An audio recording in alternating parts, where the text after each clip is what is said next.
اور اس کا نتیجہ یہ نکلا کہ جب امریکی فیشن رپورٹرز اور میگزین ایڈیٹرز پیرس گئے تو انہوں نے کیا دیکھا کہ ہر طرف مخمل ہی مخمل ہے۔ بالکل، انہوں نے واپس آ کر اسے ایک خبر کے طور پر شائع کیا، نہ کہ اشتہار کے طور پر۔ ان کے میگزینز کی سرخیوں میں تھا، پیرس میں فیشن نے مخمل کی طرف رخ کر لیا ہے۔ واہ، یعنی صارف کو یہ محسوس ہی نہیں ہوتا کہ اسے کچھ بیچا جا رہا ہے۔ اسے لگتا ہے کہ مخمل پہننے کی خواہش اس کے اندر سے خود پیدا ہوئی ہے، یہ تو اس کا اپنا انتخاب ہے۔ لیکن یہ تو صارف کی آزادی انتخاب پر ایک بہت بڑا سوالیہ نشان ہے۔ آپ نے اس کی روح کو پکڑ لیا ہے۔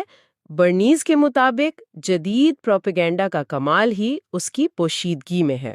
مطلب بہترین پروپیگنڈا وہ ہے جو پروپیگنڈا جیسا محسوس ہی نہ ہو۔ بالکل، یہ آپ کو ایک خیال نہیں دیتا بلکہ ایسے حالات پیدا کرتا ہے جن سے وہ خیال آپ کے ذہن میں خود بخود آ جاتا ہے۔ یہ تو ہوئی کاروبار کی بات جہاں منافع کا مقصد سمجھ میں آتا ہے، لیکن برنیز اس سے بھی ایک قدم آگے جاتا ہے اور انہی طریقوں کو تعلیم جیسے شعبے پر لاگو کرنے کی بات کرتا ہے۔ جی، اور یہی وہ نقطہ ہے جہاں برنیز کے نظریات بہت سے لوگوں کے لیے متنازع ہو جاتے ہیں۔ یہ سن کر ہی تھوڑا عجیب لگتا ہے کہ تعلیم کو بھی بیچنے کی ضرورت پڑ سکتی ہے۔ اس کا کہنا ہے کہ تعلیم کا شعبہ عوامی حمایت حاصل کرنے میں بری طرح ناکام رہا ہے۔ کیوں؟ کیونکہ عوام تعلیم کی حقیقی سماجی قدر سے ناواقف ہے۔ آپ خود سوچیں، اخبارات میں تعلیم کے بارے میں خبریں کب آتی ہیں؟ زیادہ تر تو تبھی آتی ہیں جب کوئی اسکینڈل ہو، کوئی تنازع ہو، جیسے اساتذہ کی ہڑتال یا فنڈز کی کمی کا رونا۔ بالکل، مثبت کہانیاں بہت کم ہوتی ہیں۔ ایک منٹ، کیا برنیز واقعی یہ کہہ رہا ہے کہ یونیورسٹیوں اور کالجوں کو بھی کارپوریشنز کی طرح مارکیٹنگ کرنی چاہیے؟ مجھے تو ہمیشہ لگتا تھا کہ علم کی قدر تو خود واضح ہوتی ہے، اسے پروپیگنڈا کی کیا ضرورت ہے؟ آپ کا سوال بالکل وہی ہے جو کوئی بھی عام شخص پوچھے گا، لیکن برنیز کہتا ہے کہ ماہرین تعلیم ایک بہت بڑی غلطی کرتے ہیں۔ کیا غلطی؟ انہیں کلاس روم میں چند طلبہ کی سوچ کو ابھارنے کی تربیت تو دی جاتی ہے، لیکن انہیں پورے معاشرے یعنی عوام کی سوچ کو متحرک کرنے کا طریقہ نہیں سکھایا جاتا۔ یعنی وہ عوام کے محلے میں نہیں بن پاتے؟ جی، وہ اپنی چار دیواری میں بہت اہم کام کرتے ہیں، لیکن اس کام کی اہمیت معاشرے تک پہنچا نہیں پاتے۔ تو اس کا حل کیا ہے؟ کیا یونیورسٹیوں کو بھی اشتہاری مہم چلانی چاہیے کہ آئیں ہمارے ہاں داخلہ لیں؟ اشتہاری مہم سے کہیں زیادہ گہری بات ہے۔ برنیز کا موقف ہے کہ تعلیم کو عوام کی توجہ اور دلچسپی کے میدان میں باقی چیزوں کا مقابلہ کرنا ہوگا۔ جیسے فلموں کا یا کھیلوں کا؟ بالکل، اسے عوام کے ذہن میں اپنی جگہ بنانی ہوگی تاکہ اسے وہ مالی اور اخلاقی حمایت مل سکے جس کی اسے ضرورت ہے۔ اس کی کوئی عملی مثال ہو سکتی ہے؟ ضرور۔ مثال کے طور پر آج کی دنیا میں جہاں ہر کوئی مصنوعی ذہانت اور ٹیکنالوجی کی بات کر رہا ہے، ایک یونیورسٹی فلسفے یا تاریخ جیسے مضامین کی اہمیت کیسے واضح کرے گی؟ وہ شاید یہ بتانے کی کوشش کرے گی کہ یہ مضامین تنقیدی سوچ سکھاتے ہیں جو ہر شعبے میں ضروری ہے۔ صحیح، لیکن برنیز کے طریقے کے مطابق وہ براہ راست یہ نہیں کہے گی۔ تو پھر کیا کرے گی؟ وہ ٹیکنالوجی کی دنیا میں کامیاب ہونے والے ان لوگوں کی کہانیاں نمایاں کرے گی جنہوں نے فلسفے کی ڈگری حاصل کی تھی۔ وہ ایسے سیمینار منعقد کرے گی جہاں ٹیک لیڈرز اس بات پر بحث کریں کہ انسانیت کی تعلیم کس طرح بہتر مصنوعات بنانے میں مدد کرتی ہے۔ اچھا، وہ خبریں اور مضامین کے ذریعے ایک ایسا ماحول بنائے گی جہاں لوگ خود اس نتیجے پر پہنچیں کہ ارے یہ مضامین تو بہت اہم ہے۔ یعنی وہ تعلیم کی قدر کو ایک تجریدی خیال کے بجائے ایک ٹھوس اور پرکشش حقیقت بنا کر پیش کرے گی۔ بالکل، تو تعلیم کی قدر کو ثابت کرنے کے لیے بھی پروپیگنڈا کی تکنیک استعمال کی جائے۔ یہ ایک طاقتور خیال ہے، چاہے تھوڑا بے چین کر دینے والا ہی کیوں نہ ہو۔ برنیز کے لیے تو یہ ایک ضرورت ہے۔ اس کے لیے یہ زندہ رہنے کا معاملہ ہے۔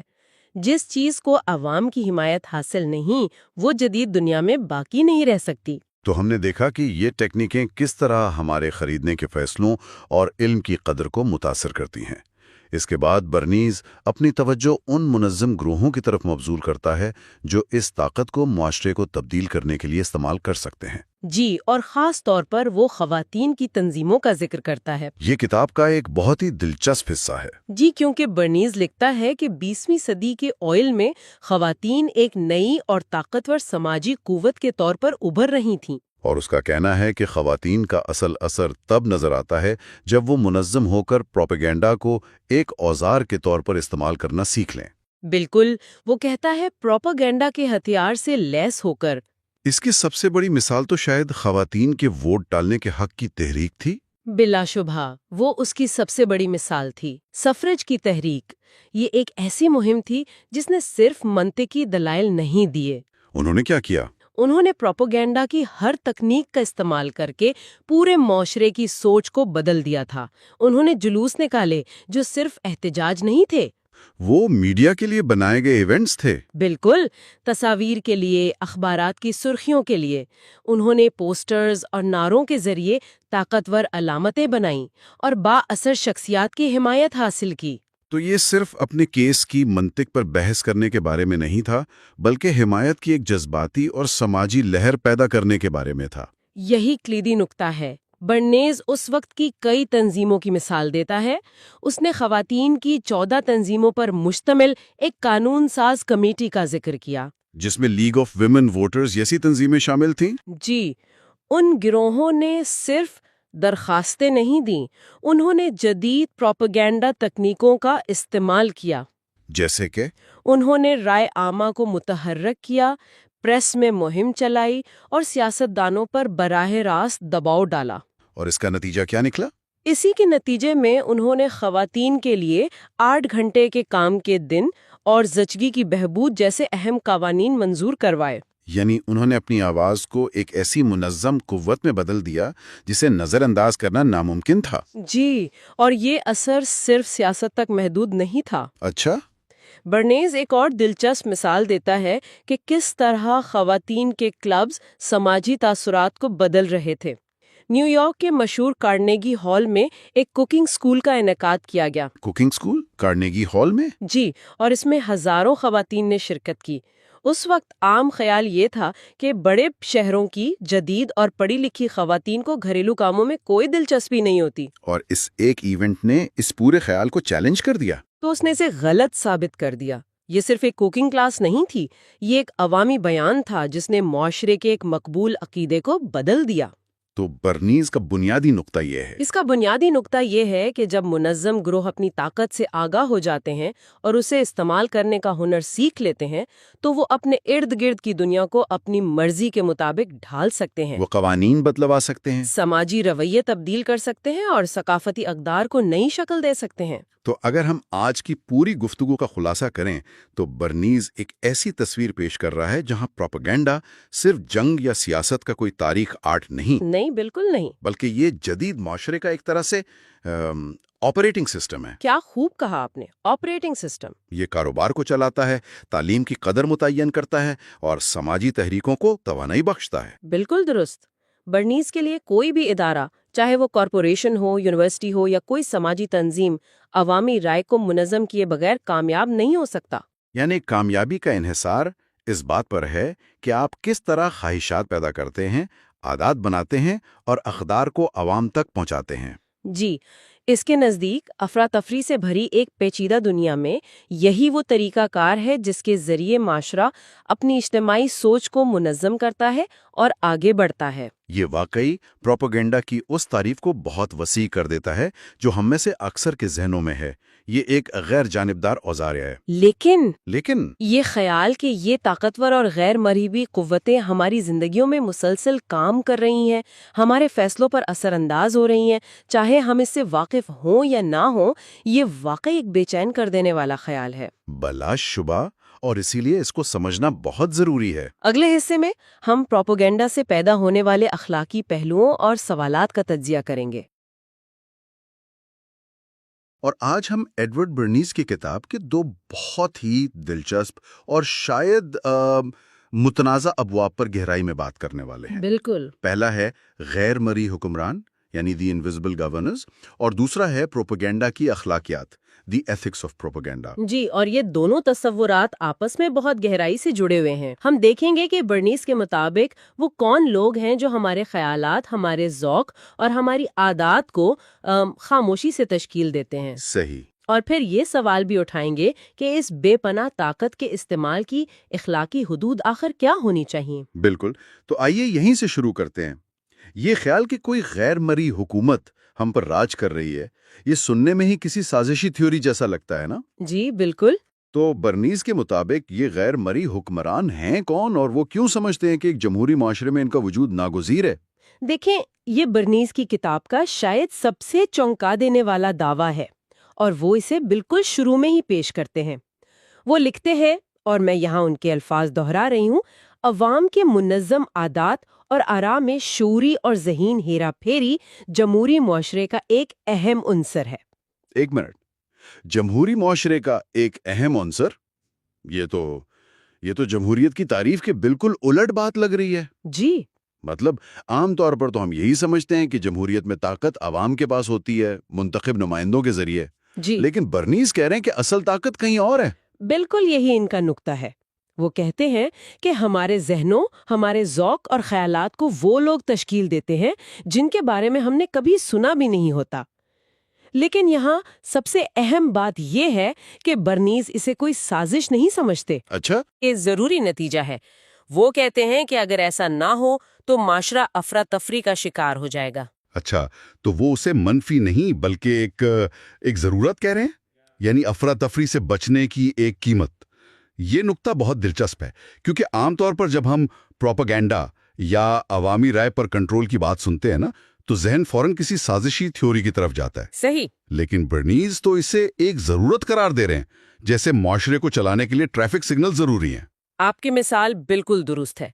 برنیز دلیل دیتے ہیں کہ آج کی دنیا اتنی پیچیدہ ہے، اتنی زیادہ معلومات ہیں کہ اگر ہر شہری کو ہر سیاسی، معاشی اور سماجی مسئلے پر خود تحقیق کرنی پڑے تو کسی بھی نتیجے پر پہنچنا تقریباً ناممکن ہو جائے گا۔ ہاں، یہ تو ناممکن ہے، معلومات کا ایک سیلاب آ جائے گا۔ بالکل، معاشرہ مکمل طور پر جام ہو جائے گا۔ سوچیں اگر آپ کو صدر کے لیے سینکڑوں امیدواروں میں سے کسی ایک کو چننا پڑے، یا یہ فیصلہ کرنا پڑے کہ معیشت کو چلانے کے لیے کون سی پالیسی بہترین ہے، تو آپ کیسے کریں گے؟ بہت مشکل ہے۔ اسی لیے برنیز کہتے ہیں کہ ہم نادانستہ طور پر اس بات پر متفق ہیں کہ یہ غیر مرئی حکومت ہمارے لیے معلومات کو چھان کر پیش کرے اور ہمارے انتخاب کے دائرے کو ایک عملی حد تک محدود کر دے۔ اچھا، جیسے فلٹر کر دے؟ جی، ایک طرح کا فلٹر۔ وہ سیاست کی مثال دیتے ہیں۔ نظریاتی طور پر تو ہر شہری کسی بھی عہدے کے لیے درجنوں امیدواروں میں سے کسی کو بھی ووٹ دے سکتا ہے، لیکن عملی طور پر سیاسی جماعتیں اس انتخاب کو 2 یا زیادہ سے زیادہ 3 یا 4 امیدواروں تک محدود کر دیتی ہیں۔ صحیح۔ برنیز کہتے ہیں کہ جس طرح سیاسی پارٹیاں ہمارے لیے امیدواروں کا انتخاب آسان بناتی ہیں، اسی طرح یہ غیر مرئی حکمران ہمارے لیے خیالات اور مصنوعات کے انتخاب کو آسان بناتے ہیں تاکہ معاشرے میں افراتفری نہ پھیلے۔ ٹھیک ہے، یہ منطق سمجھ میں آتی ہے، لیکن پھر وہی سوال کہ آخر یہ لوگ ہیں کون؟ کیا یہ کوئی خفیہ گروہ ہے جو کہیں اندھیرے کمروں میں بیٹھ کر فیصلے کرتا ہے؟ برنیز ان کی شناخت کے بارے میں کیا کہتے ہیں؟ نہیں، وہ اسے خفیہ نہیں رکھتی بلکہ ایک پوری فہرست پیش کرتی ہیں۔ ان کے مطابق یہ کوئی چھوٹا گروہ نہیں بلکہ کئی ہزار لوگ ہو سکتے ہیں۔ کئی ہزار؟ جی، وہ کہتی ہیں کہ اس فہرست میں مثال کے طور پر امریکہ کے صدر اور ان کی کابینہ کے اراکین، سینیٹرز اور کانگریس کے نمائندے، بڑی ریاستوں کے گورنرز شامل ہیں۔ ایک منٹ، یہ تو سب جانے پہچانے نام ہیں۔ یہ تو ہمارے منتخب کردہ یا عوامی عہدوں پر فائز لوگ ہیں۔ اس میں غیر مرئی کیا ہے؟ یہی تو دلچسپ بات ہے۔ یہ کوئی خفیہ تنظیم نہیں ہے۔ اصل طاقت ان کے عہدوں میں نہیں بلکہ ان کے اثر و رسوخ کے نیٹ ورک میں ہے، اور فہرست یہاں ختم نہیں ہوتی۔ اچھا، اس میں 100 بڑے شہروں کے چیمبرز آف کامرس کے صدور، بڑی کارپوریشنز کے بورڈ آف ڈائریکٹرز کے چیئرمین، بڑی لیبر یونینز کے صدور، 100 بڑے اخبارات اور میگزینز کے ایڈیٹرز، یعنی میڈیا بھی شامل ہے؟ بالکل، 50 سب سے مشہور مصنفین، فیشن کے 100 تسلیم شدہ رہنما، بڑے شہروں کے سب سے بااثر پادری، ہماری یونیورسٹیوں کے صدور اور وال اسٹریٹ کے سب سے طاقتور سرمایہ کار شامل ہیں۔ یعنی یہ کوئی خفیہ تنظیم نہیں بلکہ یہ معاشرے کے وہ ستون ہیں جو سب کے سامنے ہیں، سیاست، بزنس، میڈیا، تعلیم، یہاں تک کہ فیشن بھی۔ جی تو برنیز یہ کہہ رہے ہیں کہ اصل طاقت ان کے آپس کے گٹھ جوڑ میں ہے، جس طرح سے یہ سب مل کر ایک اجتماعی سوچ کو ہوا دیتے ہیں۔ جب آپ یہ فہرست گنوا رہی تھی تو میرے ذہن میں آج کے دور کے انفلوئنسرز آ رہے تھے، فیشن لیڈرز، مشہور مصنفین۔ بالکل، آج کے دور میں بھی یہ ماڈل اسی طرح لاگو ہوتا ہے۔ برنیز کے زمانے میں شاید یہ اخبارات کے ایڈیٹرز و مصنفین تھے، آج یہ یوٹیوبرز ہیں، پوڈ کاسٹرز ہیں اور انسٹاگرام انفلوئنسرز ہیں۔ میکنزم ہوئی ہے۔ صحیح۔ اور اس میں ایک اور دلچسپ پہلو یہ ہے کہ برنیز کہتے ہیں کہ ان میں سے بہت سے رہنما خود بھی ایسے لوگوں کے زیر اثر ہوتے ہیں جن کے نام بہت کم لوگ جانتے ہیں۔ یعنی ان کے پیچھے بھی کوئی ہے؟ ہاں، مثال کے طور پر ایک کانگریس مین جو اپنے حلقے کے کسی مقامی سیاسی باس کے مشوروں پر عمل کرتا ہے، جس کا نام شاید ہی کسی نے سنا ہو، یہ اثر و رسوخ کی ایک زنجیر ہے، ایک سے دوسرے تک۔ یہ اثر و رسوخ ہماری روزمرہ کی زندگی پر کیسے اثر انداز ہوتا ہے؟ کیا کتاب میں اس کی کوئی ٹھوس مثالیں موجود ہیں جن سے یہ بات واضح ہو؟ ہاں، اور یہ مثالیں بہت زبردست ہیں کیونکہ یہ دکھاتی ہیں کہ یہ عمل کتنا لطیف اور گہرا ہے۔ ایک مثال فیشن انڈسٹری کی ہے۔ برنیز کہتے ہیں کہ ایک عام آدمی جب سوٹ خریدنے جاتا ہے تو وہ سمجھتا ہے کہ وہ اپنی پسند اور شخصیت کے مطابق انتخاب کر رہا ہے۔ یہی تو ہم سب سمجھتے ہیں۔ بالکل، لیکن حقیقت میں وہ شاید ایک ایسے گمنام درزی کے احکامات کی تعمیل کر رہا ہے جو لندن میں بیٹھ کر ڈیزائن بناتا ہے۔ یہ درزی برطانوی شاہی خاندان اور امیر لوگوں کے لیے کپڑے بناتا ہے۔ اچھا۔ اس کے ڈیزائن کو ایک بڑی امریکی فرم اپناتی ہے جو پھر نیو یارک، شکاگو اور فلاڈیلفیا کے فیشنیبل مردوں کو پہناتی ہے اور ان کی پیروی کرتے ہوئے باقی ملک بھی وہی پہننا شروع کر دیتا ہے۔ یعنی جس چیز کو ہم ذاتی انتخاب سمجھ رہے ہوتے ہیں وہ دراصل ایک منظم مہم کا نتیجہ ہوتی ہے۔ جی، ایک اور مثال خواتین کے جوتوں کی ہے۔ ایک ریشم بنانے والی کمپنی اپنی پروڈکٹ کے لیے نئی مارکیٹ تلاش کر رہی ہے۔ وہ جوتے بنانے والی ایک بڑی کمپنی کو مشورہ دیتی ہے کہ خواتین کے جوتوں کو ان کے لباس سے مطابق رکھنے والے ریشم سے ڈھانپا جائے۔ یہ تو بہت مخصوص خیال ہے۔ جی، اب یہ خیال خود بخود نہیں پھیلے گا، اسے منظم طریقے سے پھیلایا جاتا ہے۔ کسی مشہور اداکارہ کو یہ جوتے پہننے پر آمادہ کیا جاتا ہے، فیشن میگزینز میں اس کی تصاویر چھپتی ہیں، اور پھر سب اسے کاپی کرنے لگتے ہیں۔ بالکل، فیشن پھیلتا ہے۔ جوتوں کی کمپنی کو مانگ پوری کرنے کے لیے سپلائی تیار رکھنے کا کہا جاتا ہے، اور یوں ریشم بنانے والی کمپنی کو بھی اپنے ریشم کے لیے ایک نئی مارکیٹ مل جاتی ہے۔ یعنی یہ ورڈ آف ماؤتھ نہیں تھا بلکہ انجینئرڈ ورڈ آف ماؤتھ تھا۔ ایک پوری انڈسٹری کو ایک خیال بیچا گیا، نہ کہ صرف جوتوں کا ایک جوڑا۔ صحیح پکڑا آپ نے۔ یہ سب سن کر ایک طرف تو حیرانی ہوتی ہے کہ ہمارے فیصلے کتنے غیر ذاتی ہیں، لیکن دوسری طرف تھوڑا خوف بھی محسوس ہوتا ہے۔ یہ طاقت تو کسی بھی سمت میں استعمال ہو سکتی ہے۔ جی، کیا برنیز اس خطرے کو تسلیم کرتے ہیں؟ اس بے پناہ طاقت کے ساتھ کیا اخلاقی ذمہ داریاں بھی آتی ہیں؟ یہ بہت اہم سوال ہے اور برنیز اس پر پوری تفصیل سے بات کرتے ہیں۔ وہ اس طاقت کے غلط استعمال کے امکان سے انکار نہیں کرتے، لیکن وہ اس کا حل پیش کرنے کی کوشش کرتے ہیں۔ کیا حل؟ وہ پروپیگنڈا کرنے والے کو ایک نیا، زیادہ پیشہ ورانہ نام دیتے ہیں، پبلک ریلیشنز کونسل، اور وہ اس کے کردار کو بہت سنجیدگی سے لیتے ہیں۔ اس پیشے کا موازنہ وکالت اور طب جیسے معزز پیشوں سے کرتے ہیں۔ وکالت اور طب سے؟ یہ تو بہت بڑا دعویٰ ہے۔ ان پیشوں کے تو سخت اخلاقی ضابطے ہوتے ہیں۔ بالکل، اور یہی برنیز کا نقطہ ہے۔ ان کا کہنا ہے کہ پروپیگنڈا بذات خود نہ اچھا ہے نہ برا، یہ صرف ایک آلہ ہے۔ اس کی اچھائی یا برائی کا انحصار دو چیزوں پر ہوتا ہے۔ کون سی دو چیزیں؟ ایک، اس مقصد کی خوبی جس کے لیے اسے استعمال کیا جا رہا ہے، اور دوسرا، فراہم کردہ معلومات کی درستی پر۔ وہ واضح طور پر کہتے ہیں کہ یہ نیا پیشہ اپنے لیے ایک اخلاقی ضابطہ تیار کر رہا ہے۔ اچھا، یہ اصول سننے میں تو بہت اچھے لگتے ہیں، لیکن کیا یہ حقیقت پسندانہ ہے؟ اس اخلاقی ضابطے میں کیا شامل ہے؟ مطلب ایک پروپیگنڈا کرنے والے کی کیا ذمہ داریاں ہیں؟ وہ کچھ بنیادی اصول بیان کرتے ہیں۔ پہلا اصول ہے ایمانداری۔ ان کا کام عوام کو دھوکہ دینا یا بے وقوف بنانا نہیں ہے۔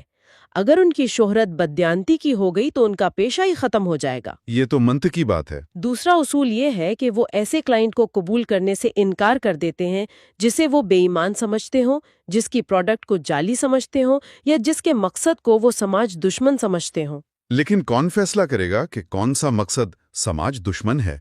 یہ تو بہت موضوعی بات ہے۔ کیا اس سے پبلک ریلیشنز کونسل خود ایک قسم کا اخلاقی نگران نہیں بن جاتا؟ یہ ایک بہت اچھا نکتہ ہے۔ برنیز اس کا براہ راست جواب تو نہیں دیتے، لیکن ان کے اصولوں سے یہ ظاہر ہوتا ہے کہ وہ اس ذمہ داری کو کونسل پر ہی ڈالتے ہیں۔ ٹھیک ہے۔ تیسرا اصول مفادات کا عدم ٹکراؤ ہے۔ وہ ایک ہی وقت میں ایسے 2 کلائنٹس کو قبول نہیں کرتے جن کے مفادات آپس میں ٹکراتے ہوں۔ چوتھا، وہ ایسا کیس نہیں لیتے جس کے بارے میں ان کا خیال ہو کہ وہ نا امید ہے یا ایسی پروڈکٹ جسے بیچا ہی نہیں جا سکتا۔ اور پانچواں اور بہت اہم اصول ہے شفافیت۔ جب بھی کوئی پروپیگنڈا مواد بھیجا جائے تو اس پر واضح طور پر لکھا ہونا چاہیے کہ اس کا ذریعہ کیا ہے، تاکہ ایڈیٹر کو معلوم ہو کہ یہ کہاں سے آیا ہے اور اس کا مقصد کیا ہے۔ تو یہ تو واقعی کافی سخت اصول ہیں۔ تو برنیز کے لیے یہ محض رائے عامہ کو توڑنے مڑوڑنے کا کام نہیں، بلکہ یہ ایک ذمہ دارانہ کردار ہے جو انڈسٹری اور عوام کے درمیان ایک پل کا کام کرتا ہے۔ یہ عوامی تاثر سے بہت مختلف تصویر ہے۔ بالکل، آپ نے صحیح پکڑا۔ برنیز کے مطابق اس پیشے کا مقصد ہی انڈسٹری اور عوام کے درمیان پیدا ہونے والی غلط فہمیوں اور رکاوٹوں کو دور کرنا ہے، تاکہ دونوں کے درمیان بہتر تفہیم پیدا ہو۔ اچھا۔ پبلک ریلیشنز کونسل کا پہلا کام اپنے کلائنٹ کا تجزیہ کرنا اور پھر عوام کا تجزیہ کرنا ہوتا ہے۔ وہ صرف کلائنٹ کا پیغام عوام تک نہیں پہنچاتا، بلکہ عوام کی خواہشات اور رویوں سے کلائنٹ کو بھی آگاہ کرتا ہے۔ کیا اس کی بھی کوئی مثال ہے کہ پروپیگنڈا کرنے سے پہلے کلائنٹ کو ہی بدلنے کا مشورہ دیا جائے؟ جی، بہت اچھی مثالیں ہیں۔ فرض کریں ایک یتیم خانہ ہے جس کی فنڈنگ کم ہو رہی ہے اور عوام میں اس کی ساخت اچھی نہیں ہے۔ وہ اپنی ساخت بہتر بنانے کے لیے پبلک ریلیشنز کونسل کی خدمات حاصل کرتا ہے۔ ٹھیک ہے۔ کونسل تجزیے کے بعد یہ پتہ لگاتی ہے کہ عوام جدید سماجی نظریات سے واقف ہیں اور وہ اس یتیم خانے کو پرانے زمانے کا بڑا اور غیر ذاتی ادارہ سمجھتے ہیں۔ اچھا۔ تو کونسل مہم چلانے سے پہلے یتیم خانے کو مشورہ دے گی کہ وہ پہلے خود کو جدید کاٹیج پلان کے مطابق منظم کریں، جہاں بچے بڑے اداروں کی بجائے چھوٹے گھر جیسے ماحول میں رہیں۔ یعنی پروپیگنڈا کرنے سے پہلے پروڈکٹ یا ادارے کو خود بہتر ہونا چاہیے۔ بالکل۔ تو پہلے حقیقت کو بدلو، پھر اس کی تشہیر کرو۔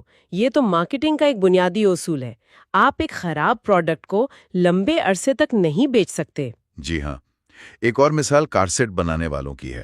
اگر وہ پرانے طرز کے غیر آرام دہ کار سیٹ واپس فیشن میں لانا چاہیں تو کونسل انہیں صاف کہہ دے گی کہ یہ منصوبہ ناممکن ہے، کیونکہ خواتین اس پرانے طرز کو صحت کے لیے مضر سمجھ کر رد کر چکی ہیں۔ صحیح۔ لیکن کونسل انہیں یہ مشورہ دے سکتی ہے کہ وہ ایک نئی قسم کی گرڈل متعارف کروائیں جس میں پرانی کار سیٹ کی غیر صحت بخش خصوصیات نہ ہوں اور جو جدید عورت کی ضروریات کے مطابق ہو۔ لیکن یہ سب ایک مثالی صورتحال لگتی ہے۔ تاریخ تو ہمیں بتاتی ہے کہ پروپیگنڈا کرنے والے اکثر سب سے پہلے سچائی کو ہی قربان کرتے ہیں۔ جی، یہ ایک اہم نکتہ ہے۔ کیا برنیز اس تضاد پر بات کرتے ہیں کہ یہ حصول کاغذ پر تو موجود ہیں، لیکن عملی طور پر ان پر عمل کتنا ہوتا ہے؟ کیا وہ اس طاقت کے منفی استعمال کو تسلیم کرتے ہیں؟ وہ اس حقیقت سے آنکھیں نہیں چراتے۔ وہ تسلیم کرتے ہیں کہ اس عمل کے کچھ پہلوؤں پر شدید تنقید کی جاتی ہے، جیسے خبروں میں ہیرا پھیری، شخصیات کو بڑھا چڑھا کر پیش کرنا اور عمومی شور شرابہ۔ اچھا، یعنی وہ مانتے ہیں کہ ایسا ہوتا ہے؟ جی، وہ واضح طور پر کہتے ہیں کہ اس تنظیم اور توجہ کا غلط استعمال کیا جا سکتا ہے۔ یہ ایک طاقتور آلہ ہے اور ہر آلے کی طرح اس کا غلط استعمال ممکن ہے۔ تو پھر ان کا حل کیا ہے؟ اگر غلط استعمال ممکن ہے اور ہوتا بھی ہے تو اس سے کیسے بچا جائے؟ کیا وہ کہتے ہیں کہ اس پورے نظام کو ختم کر دینا چاہیے؟ نہیں، یہاں برنیز کا موقف بہت عملی ہے۔ وہ غلط استعمال کے امکان کو تسلیم کرنے کے فوراً بعد یہ بھی کہتے ہیں کہ منظم زندگی کے لیے یہ میکانزم ضروری ہے، خاص طور پر جیسے جیسے تہذیب پیچیدہ ہوتی جا رہی ہے۔ مطلب اس کے بغیر گزارا نہیں؟ ان کے نزدیک اس میکانزم کے وجود پر افسوس کرنا غیر معقول ہے۔ یہ ایسا ہی ہے جیسے کوئی کہے کہ لکھنے کی صلاحیت کا غلط استعمال ہو سکتا ہے، اس لیے ہمیں لکھنا ہی چھوڑ دینا چاہیے۔ اچھا، تو ان کا نقطہ یہ ہے کہ اس میکانزم کو ختم کرنے کی کوشش کرنے کے بجائے ہمیں اس کے اخلاقی ضابطوں کو مضبوط کرنے اور اس کے درست استعمال پر توجہ مرکوز کرنی چاہیے۔ ان کا استدلال یہ ہے کہ آگ خطرناک ہو سکتی ہے، لیکن ہم آگ کے استعمال نہیں چھوڑتے، ہم اسے قابو کرنا سیکھتے ہیں۔ جی ہاں، بالکل یہی ان کا نقطہ ہے۔ اصل توجہ اس کے درست اور اخلاقی استعمال پر ہونی چاہیے، اور اسی ذمہ داری کو واضح کرنے کے لیے وہ آخر میں ایک بہت گہری اور طاقتور بات کہتی ہیں۔ وہ کیا ہے؟ وہ لکھتی ہیں کہ قانون کی عدالت میں جج اور جیوری کے پاس ثبوتوں کی بنیاد پر فیصلہ کرنے کا اختیار ہوتا ہے، لیکن عوامی رائے کی عدالت میں پبلک ریلیشنز کونسل خود جج اور جیوری کی طرح ہے۔ جج اور جیوری؟ جی، کیونکہ عوام اس کی پیش کردہ دلیل کو اپنی رائے اور اپنا فیصلہ سمجھ کر قبول کر سکتے ہیں۔ واہ! عوامی رائے کی عدالت میں جج اور جیوری، یہ جملہ اس کردار کی بے پناہ طاقت اور اس کے ساتھ آنے والی گہری اخلاقی ذمہ داری کو بہت اچھی طرح واضح کرتا ہے۔ جی، یہ ظاہر کرتا ہے کہ برنیز اس کام کو کتنی سنجیدگی سے لیتے تھے، یا کم از کم یہ کہ وہ چاہتے تھے کہ دوسرے بھی اسے اتنی ہی سنجیدگی سے لیں۔ تو آج ہم نے برنیز کے غیر مرئی حکمرانوں کے تصور کو سمجھا، وہ بااثر گروہ جو ہماری رائے اور عادات کو تشکیل دیتے ہیں، اور یہ کہ یہ کوئی خفیہ سازش نہیں بلکہ جدید پیچیدہ معاشرے کی ایک عملی ضرورت ہے۔ جی، اور ہم نے یہ بھی دیکھا کہ برنیز کے نزدیک اس طاقت کے ساتھ کتنی بڑی اخلاقی ذمہ داری منسلک ہے، جسے وہ وکالت اور طب کے پیشوں کے برابر سمجھتے ہیں۔ اور یہ کہ ان کے مطابق ایک اچھے پروپیگنڈا کرنے والے کا کام صرف پیغام پھیلانا نہیں، بلکہ پہلے اس بات کو یقینی بنانا ہے کہ پیغام کے پیچھے جو حقیقت ہے وہ خود ٹھوس اور قابل دفاع ہو۔ بالکل، یہ ایک بہت اہم سبق تھا۔ اگلے اور آخری حصے میں ہم اس کتاب کا مکمل خلاصہ کریں گے اور اب تک زیر بحث آنے والے تمام تصورات کو ایک ساتھ جوڑ کر دیکھیں گے۔ پچھلے 5 حصوں میں ہم نے برنیز کے نظریات کی ایک ایک پرت کو کھول کر دیکھا ہے، بالکل، ایک ایک کر کے۔ اور ہم نے یہ سمجھا کہ ان کے مطابق جدید معاشرے کو ایک نادیدہ حکومت چلاتی ہے، یعنی وہ با اثر لوگ جو عوام کی سوچ اور عادات کو منظم کرتے ہیں۔ آج ان سب دھاگوں کو جوڑ کر ہم ایک بڑی تصویر دیکھیں گے۔ بالکل، اور اگر پچھلے 5 حصوں کا نچوڑ ایک جملے میں بیان کیا جائے تو وہ یہ ہے کہ برنیز نے ہمیں دکھایا کہ جمہوریت میں اصل طاقت ووٹ میں نہیں، اچھا، بلکہ ووٹ ڈالنے والے کے ذہن کو تشکیل دینے میں ہے۔ انہوں نے اسے ایک باقاعدہ سائنس بنا دیا۔ اور ہم نے اس سفر کا آغاز کیا تھا افرت تفریح کو منظم کرنے کے نظریے سے۔ جی، حصہ اول میں کہ کس طرح ایک ذہین اقلیت عوام کی رہنمائی کرتی ہے۔ پھر دوسرے حصے میں ہم نے نئے پروپیگنڈا کو سمجھا جو گروہی نفسیات پر کام کرتا ہے۔ انفرادی نہیں بلکہ گروہی۔ بالکل، پھر ہم نے اس کی نفسیاتی بنیادوں کو کھنگالا کہ کس طرح انسانی اعمال کے پیچھے لاشعوری خواہشات ہوتی ہیں۔ فرائڈ کے نظریات۔ جی ہاں، اور پھر ہم نے دیکھا کہ یہی اصول کس طرح کاروبار، سیاست اور یہاں تک کہ سماجی اصلاحات میں بھی استعمال ہوتے ہیں۔ تو آج ہم ان تمام ٹکڑوں کو جوڑ کر برنیز کے بنائے ہوئے مکمل ڈھانچے کا تجزیہ کریں گے۔ جی، شروعات کرتے ہیں سب سے بنیادی سوال سے۔ برنیز کے مطابق عوامی رائے آخر بنتی کیسے ہے؟ کیا یہ واقعی عوام کی اپنی رائے ہوتی ہے؟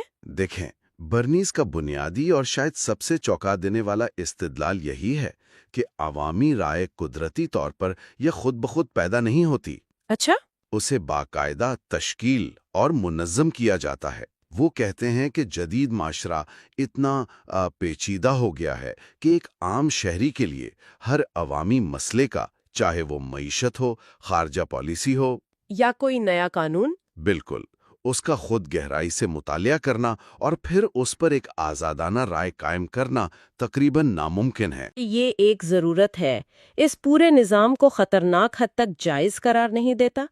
مطلب کیا برنیز یہ کہہ رہے ہیں کہ ہم عوام خود سوچنے کے قابل ہی نہیں ہیں؟ یہ ایک بہت اہم نقطہ ہے۔ برنیز کا موقف عوام کی ذہانت پر حملہ نہیں ہے، بلکہ وہ ایک عملی حقیقت کی بات کر رہے ہیں۔ اچھا، ان کے مطابق یہ ہماری قابلیت کا مسئلہ نہیں بلکہ وقت اور معلومات کی زیادتی کا مسئلہ ہے۔ ہم سب اپنی زندگیوں میں مصروف ہیں۔ یہ تو ہے۔ ہم میں سے ہر کوئی ہر موضوع کا ماہر نہیں ہو سکتا، اس لیے ہم رضاکارانہ طور پر اپنی رائے بنانے کا کام ان لوگوں یا اداروں کو سونپ دیتے ہیں جن پر ہم بھروسہ کرتے ہیں۔ جیسے کوئی اخبار یا کوئی سیاسی لیڈر۔ جی، یا کوئی سماجی رہنما۔ برنیز کے مطابق یہ نادیدہ حکومت اسی بھروسے کی بنیاد پر کام کرتی ہے، ہمارے لیے معلومات کو فلٹر کرتی ہے اور انتخاب کو آسان بناتی ہے۔ تو یہ ایک طرح کا ذہنی شارٹ کٹ ہے۔ لیکن یہ نظام کام کیسے کرتا ہے؟ کیا یہ نادیدہ حکومت ہر ایک فرد کے ذہن کو براہ راست کنٹرول کرتی ہے؟ نہیں، اور یہی اس نظام کی خوبصورتی ہے۔ برنیز بتاتے ہیں کہ یہ لوگ براہ راست عوام سے بات نہیں کرتے، وہ گروہی لیڈروں کے ذریعے کام کرتے ہیں۔ گروہی لیڈروں کے ذریعے؟ جی، معاشرہ سینکڑوں ہزاروں گروہوں کا ایک جال ہے، مذہبی، پیشہ ورانہ، سماجی، سیاسی۔ ایک فرد بے وقت کئی گروہوں کا حصہ ہوتا ہے۔ صحیح۔ پروپیگنڈا کرنے والا ان گروہوں کے لیڈروں کو متاثر کرتا ہے، اور وہ لیڈر پھر اپنے پیروکاروں کو متاثر کرتے ہیں۔ رائے اوپر سے نیچے ایک منظم ڈھانچے کے ذریعے پھیلتی ہے۔ یہ تو بالکل آج کے ایکو چیمبرز اور انفلوئنسر مارکیٹنگ جیسا لگتا ہے۔ بالکل وہی چیز ہے۔ آپ کو کروڑوں لوگوں تک پہنچنے کی ضرورت نہیں، آپ صرف چند بڑے انفلوئنسرز کو قائل کریں اور ان کی پوری کمیونٹی آپ کی بات مان لیتی ہے۔ برنیز تو 100 سال پہلے ہی اس کا نقشہ بنا گئے تھے۔ بالکل، انہوں نے اس ساخت کو سمجھ لیا تھا کہ معاشرے میں اثر و رسوخ کیسے بہتا ہے۔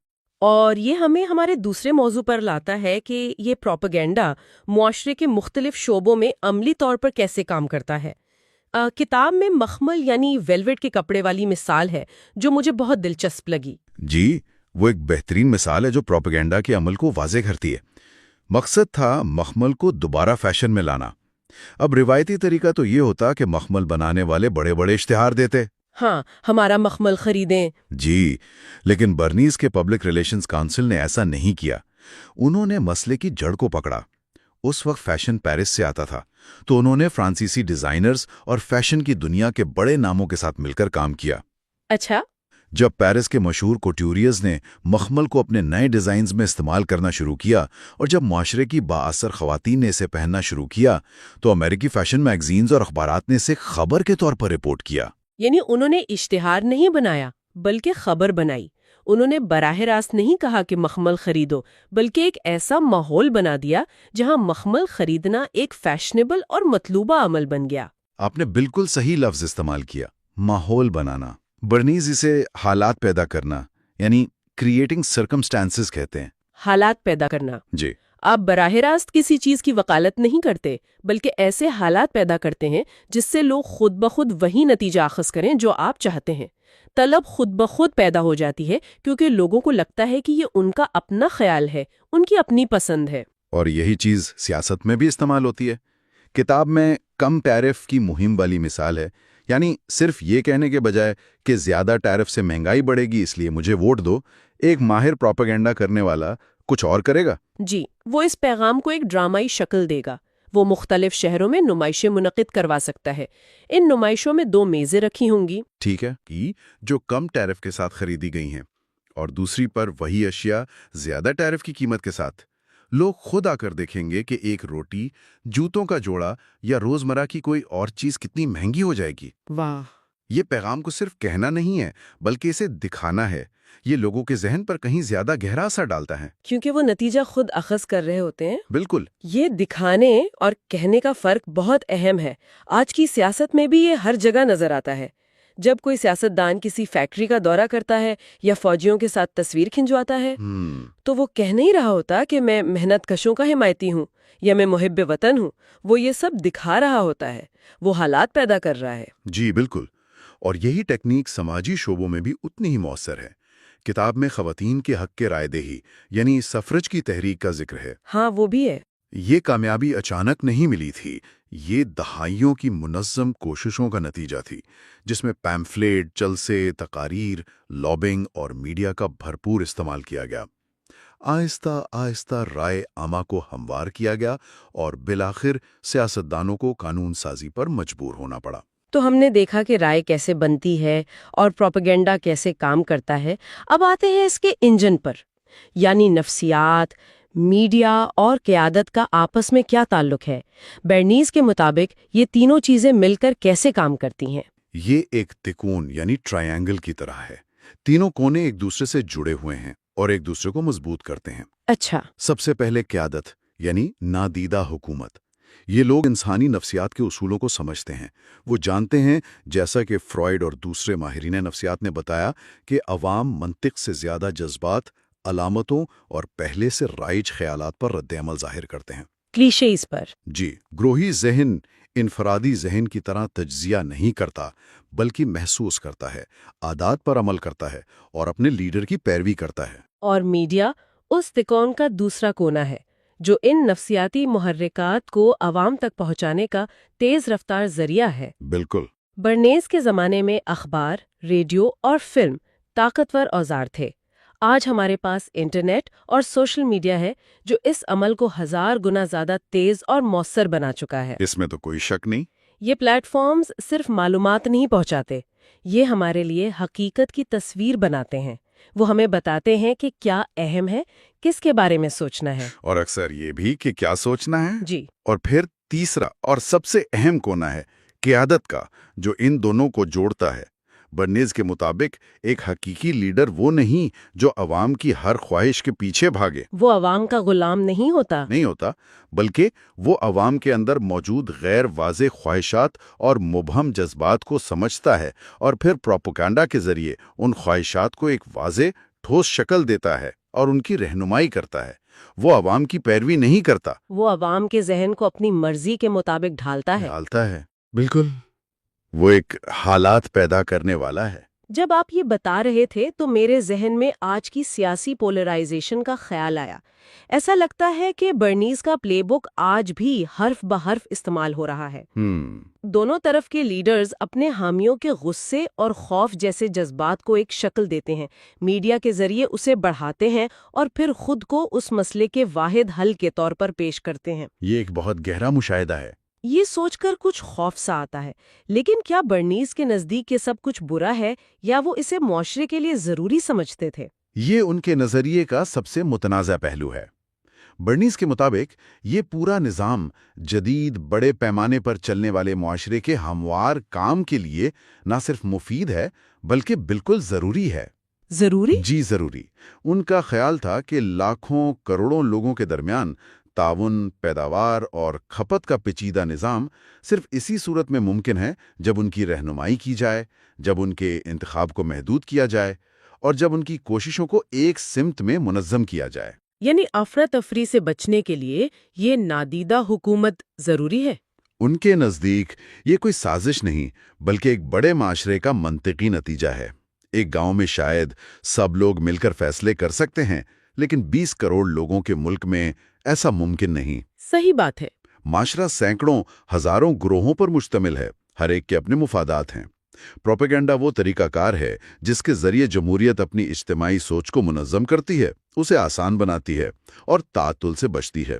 اس کے بغیر ان کے خیال میں ہر طرف الجھن اور افراتفری ہوگی۔ تو ان کا کہنا ہے کہ اس نظام پر افسوس کرنا یا اسے برا سمجھنا غیر معقول ہے؟ جی ہاں، ان کا موقف ہے کہ یہ نظام موجود ہے، چاہے ہم اسے پسند کریں یا نہ کریں۔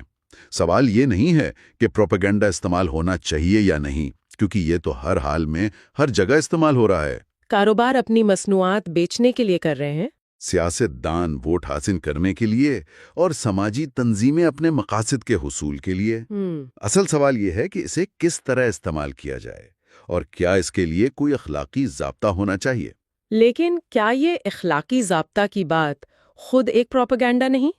کیا ایک پبلک ریلیشنز کونسل جسے ایک بڑی کارپوریشن یا سیاسی جماعت پیسے دے رہی ہے واقعی عوامی مفاد کا خیال رکھ سکتا ہے؟ یہ بالکل وہی سوال ہے جو برنیز کے ناقدین اٹھاتے ہیں۔ برنیز خود اس کتاب میں ایک ایسے اخلاقی ضابطے کی بنیاد رکھنے کی کوشش کرتے ہیں۔ اچھا۔ ان کے مطابق ایک ذمہ دار پبلک ریلیشنز کونسل کا کردار دوہرا ہے۔ وہ صرف اپنے کلائنٹ کا نمائندہ نہیں بلکہ وہ عوام کی رائے کا نمائندہ بھی ہوتا ہے۔ یعنی وہ ایک پل کی طرح ہے؟ جی، ایک پل کی طرح۔ اسے اپنے کلائنٹ کو سمجھانا چاہیے کہ عوامی مفاد کیا ہے اور اس بات کو یقینی بنانا چاہیے کہ جو نظریہ یا پروڈکٹ وہ پیش کر رہا ہے وہ معاشرے کے لیے فائدہ مند ہو۔ البتہ یہ سوال اپنی جگہ قائم ہے کہ عملی طور پر ایسا کتنا ممکن ہے جب آپ کی تنخواہ ایک مخصوص مفاد سے وابستہ ہو؟ ایڈورڈ برنیز کی کتاب پروپیگنڈا پر ہماری 6 حصوں پر مشتمل سیریز کا یہ اختتام ہے۔ ہم نے ان کے پیش کردہ نظریات کا گہرائی سے جائزہ لیا ہے کہ کس طرح عوامی رائے کو منظم کیا جاتا ہے اور جدید معاشرے کو ایک نادیدہ حکومت چلاتی ہے۔ اور اس پوری بحث کا مقصد پروپیگنڈا کے استعمال کی حمایت یا مخالفت کرنا نہیں تھا، بلکہ اس کے طریقہ کار اور جدید معاشرے میں اس کے کردار کو سمجھنا تھا، جیسا کہ برنیز نے اسے تقریباً 1 صدی پہلے بیان کیا تھا۔ ان کا کام ہمیں ایک طاقتور یاد دہانی کرواتا ہے کہ ہمارے ارد گرد کی معلومات، رجحانات، فیشن اور سیاسی آرا اکثر بے ساختہ نہیں ہوتی، بلکہ شعوری اور منظم کوششوں کا نتیجہ ہوتی ہیں۔ بالکل۔ اور اس علم سے لیس ہو کر ہم معلومات کا زیادہ تنقیدی جائزہ لے سکتے ہیں۔ ہم یہ سوال پوچھ سکتے ہیں کہ کوئی خاص خیال کہاں سے آ رہا ہے، اسے کون فروغ دے رہا ہے اور اس کے پیچھے کیا مقاصد ہیں۔ جی۔ کسی نتیجے پر پہنچنے یا فیصلہ سنانے کے بجائے بیداری پیدا کرنا ہی اس سیریز کا بنیادی مقصد تھا۔ اور یہی سب سے اہم بات ہے۔ مائنڈ ورس کے ساتھ اس علمی سفر میں شامل ہونے کے لیے آپ کا بہت شکریہ۔ ہم امید کرتے ہیں کہ آپ علم کی دنیا کو کھوجنے کے لیے ہمارے ساتھ جڑے رہیں گے۔ خدا حافظ۔